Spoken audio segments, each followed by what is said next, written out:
দর্শক স্বাগত সমকাল লাইভে যুক্ত হচ্ছি। আমরা ধানমন্ডি 32-এর সবশেষ পরিস্থিতি দেখানোর জন্য যুক্ত আছি। আমি সাইমন মুবিন পল্লব। এই মুহূর্তে আমার সামনের যে অংশটি দেখতে পাচ্ছেন, গতকাল রাত থেকে যে ধ্বংসযজ্ঞ শুরু হয়েছিল, ভাঙচুর চালানো হয়েছিল, সেটির এই সামনের অংশ, আসলে 32-এর বাড়িটির যে সামনের অংশ, সেটি এখন সম্পূর্ণরূপে ধ্বংসস্তূপ। এখনও শত শত মানুষ এই ধানমন্ডি 32-এ অবস্থান করছে, সেটি আসলে আপনাদেরকে দেখানোর চেষ্টা করছি।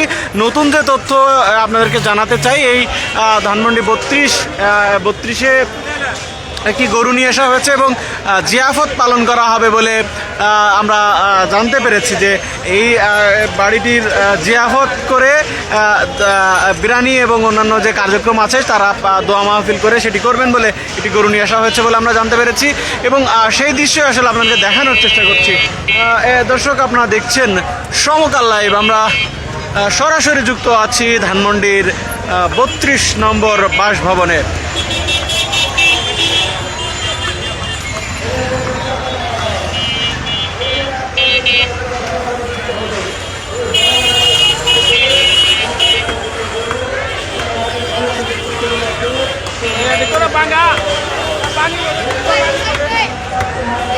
এটি আসলে মূল প্রবেশদ্বার ছিল। সেই প্রবেশদ্বার কিন্তু গতকাল রাত্রেই হাজার হাজার ছাত্র জনতা এই সামনের যে দেওয়াল ছিল সেই দেওয়াল ভেঙে ভিতরে ঢোকে এবং একে একে আসলে তারা এক একটি পিলার করে ভাঙা শুরু করে। আমরা দেখেছি রাতে প্রথমে যে ব্যালকনিটি ছিল সেটি ভেঙে ফেলা হয়, পরে ক্রেন ভেকুর নিয়ে এসে তারা সেই ধ্বংসযজ্ঞ চালান।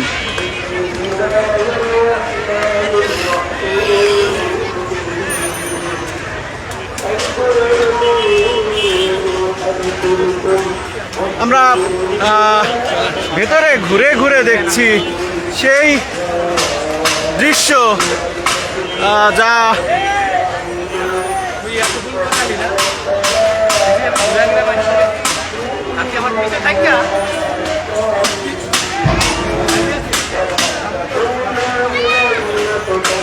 এই যে দর্শক দেখতে পাচ্ছেন, এটি আসলে ধানমন্ডি 32 নম্বর বাসভবনের প্রবেশদ্বার ছিল। এদিকে সিঁড়ি ছিল যেখানে শেখ মুজিব গুলিবিদ্ধ হয়ে মারা গিয়েছিলেন, সেই সিঁড়িতে কিন্তু এটি এখনও এই এরিয়াতে ভাঙচুর চালানো হচ্ছে, সেটি আপনাদেরকে দেখানোর চেষ্টা করছি।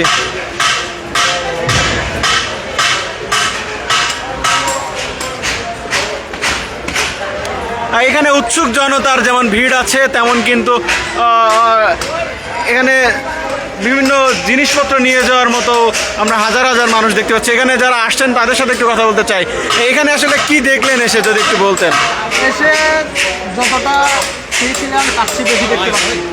এখানে এটা তো বৃহত্তর বিশ্বকাপের 5 আগস্ট আমরা সবাই সকল বিরোধী মতের খবর যে শেখ হাসিনা সরকারকে দীর্ঘ 2008 সাল থেকে শুরু করে 2024 পর্যন্ত যে স্বৈরাচার অবস্থা কায়েম করেছিল, সেই পেশিবাদের পতন করেছি।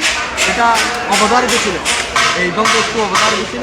এটা ধ্বংসস্তূপ হিসেবে থাক, কোনো ধরনের ধর্মীয় উপাসনালয় বা মসজিদ, মন্দির, গির্জা বা গোরস্থান বা এই আহতদের বাসস্থান যারা দাবি করতেছে, আমার মনে হয় না এরকম কিছু করা প্রয়োজন হবে।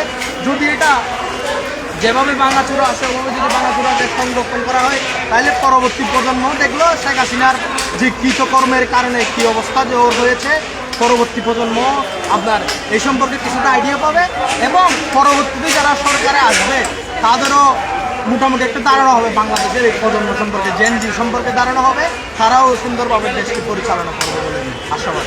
ধন্যবাদ। দর্শক, শুনছিলেন এখানে আসা যারা এসেছেন তারা বলছেন যে এই যে ভবন, সেই ভবন ভাঙার মধ্য দিয়ে স্বৈরাচার হয়ে ওঠার যে প্রক্রিয়া, সেটিকে মনে রাখার জন্য এই ভবনটি ধ্বংসস্তূপ আকারে রেখে দেওয়া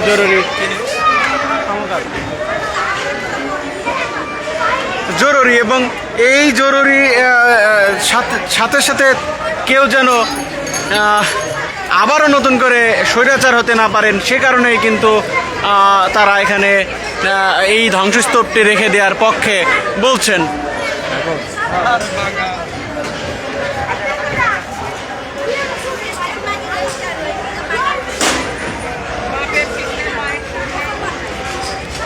আমরা পেছন দিক থেকে আরেকটু সামনে এগিয়ে যেতে চাই।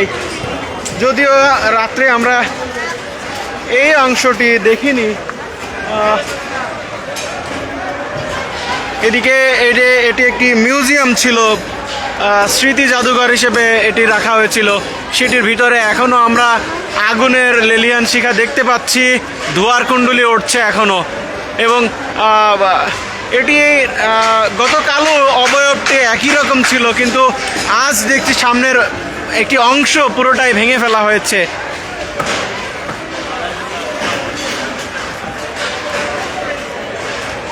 আসলে পুরো ভবনটি জুড়েই এখন কিছু লোক এখানে ভাঙচুর চালাচ্ছেন, যারা রড সহ অন্যান্য যেগুলো আসলে দামি জিনিসপত্র সেগুলো নেওয়ার জন্য তারা আসলে এই তাদের কার্যক্রম করছেন, সেটি আসলে আপনাদেরকে দেখানোর চেষ্টা করছি।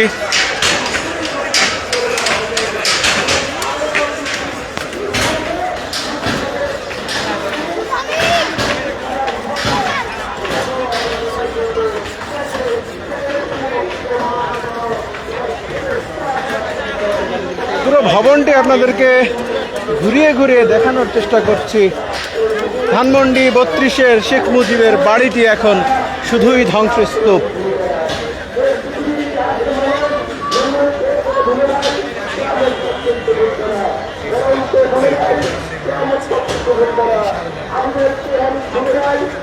ওবায়দুল কাদের নোয়াখালীতে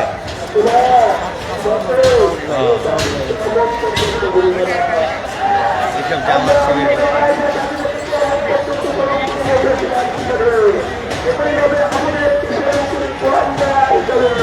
তোমাকে আয়েশা খাদিজাদের তালিকায় মেয়ে তোমাকে আবু জাহেল নমরুদ ফিরআউনদের তালিকায় ঘৃণার সাথে স্মরণ করবে। এক সময় তুমি থাকবে না, আরে এক সময় তুমি থাকবে না, তোমার 14 গোষ্ঠীর কেউ থাকবে না, তারপরে মানুষ থাকবে তোমার বাড়িতে একবার পায়খানা করে যেতে, কেমন ভাবে তোমাকে গ্রহণ করবে সেই ব্যবস্থায় আমরা গ্রহণ করছি।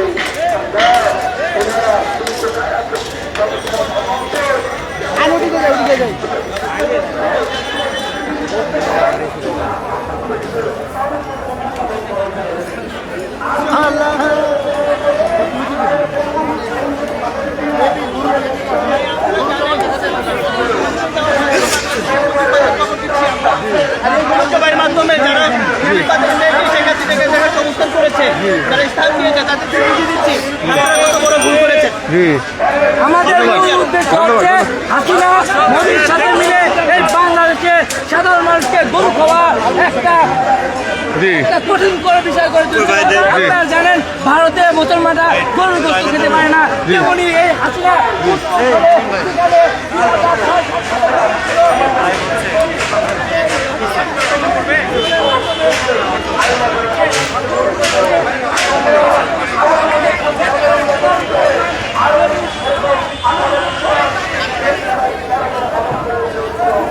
দর্শক, সরাসরি দেখাচ্ছিলাম ধানমন্ডির সবশেষ পরিস্থিতি।